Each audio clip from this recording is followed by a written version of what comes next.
واش كتقلبوا على شقة بثمن معقول في موقع زوين في مدينة سلا؟ عندنا ليكم عرض مزيان اللي هو شقة معروضة للبيع في حي شماعو، محفظة قريبة لوزير الحليب. مساحتها الإجمالية 75 متر، جات في الطابق الرابع.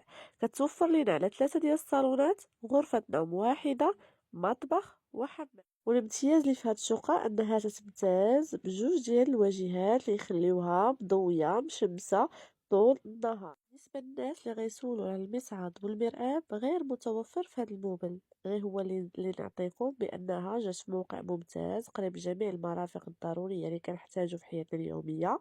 زائد أنها تبارك الله مصلوحة نقيق، يعني الإصلاحات ديالها غزوينة تبارك الله. عاد أنها مشمسة النهار كامل كما قلت لكم في وسط الفيديو. عاد أن كما كنأكد على الموقع قريب لجميع المرافق الضرورية، مدارس، مواصلات، أسواق. حيت معه في موقع ممتاز. إلا عجباتكم هاد الشقة ولا بغيتو معلومات أكثر، اتصلوا بينا دابا، وما تبخلوش علينا بلايك أو قليب عبر التيك توك، يعني لايك. آراءكم كتهمنا أكيد. وديروا لينا متابعة باش يوصلكم كل جديد ديال العروض ديالنا العقارية.